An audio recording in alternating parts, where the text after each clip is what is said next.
Windy conditions are returning to the Permian Basin. They'll begin to pick up as we head into the later portions of the morning and not really let down until we head into around 9 to 10 p.m. So damaging winds are going to be possible today, especially the more further west, alongside some blowing dust and some fire weather concerns. So the main thing that you want to do is make sure you keep up with updates as we go and throughout much of the day. And if you are going to end up driving out there on the roads and you run into some dust, make sure you drive slow, take extra precaution as well, even practice fire safety. So no outdoor burning as we go and throughout much of the day. Those winds across the basin are already between around 5 to 15 miles an hour. Those are sustained winds. We're gusting already to near 24 into San Angelo and 22 in Abilene. This is creating a very warm start to the morning, especially with the approaching cloud cover that can help not really make us cool off quite efficiently. 57 in San Angelo, 59 in Abilene out the door this morning, 56 over into Midland. We have wind advisories along the western portions of the Permian Basin with high wind warnings and kind of this yellow color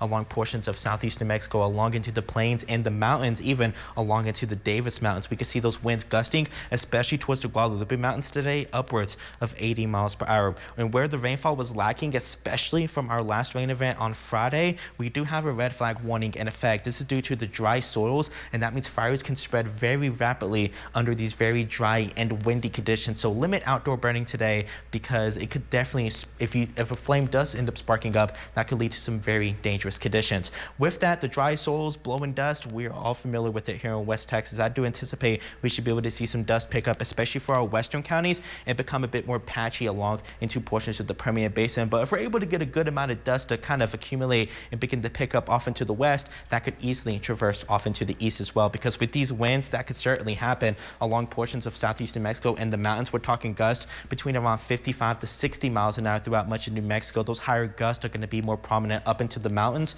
for our western portions of the Permian Basin, including areas like Seminole, Andrews, even Lamesa. We can see those gusts around 50 to 55 miles an hour, mostly across the Permian Basin. This does include Midland, Odessa, Snyder, even Big Lake. We're talking gusts around 35 to 45 miles an hour, and those winds become a bit more tamer across the Big Country, Concho Valley, with those just occasional gusts upwards of 25 to 30 miles an hour as well into the lower Trans-Pecos. Let's track it with time real quick. I'm going to stop at around 12 p.m. We'll already see those gusts into those pink colors up into the mountains, already indicating gusts well over 50 miles an hour. I think the winds are going to peak a little bit as we head into the late afternoon, early evening hours, in which I think we'll keep some of those winds even a little bit until around 9 to 10 p.m. and they'll become a bit more calmer as we head into Wednesday morning, and they'll pick up right again as we head into Wednesday. So we do have 2 windy days that's going to be into the forecast. So at least throughout the remainder of the day, we're going to have a lot of sunshine and some very warm temperatures, but those winds are going to pick up ahead of that cool front, in which we can already see a hint of those cooler temperatures off into the west, around 70s in New Mexico,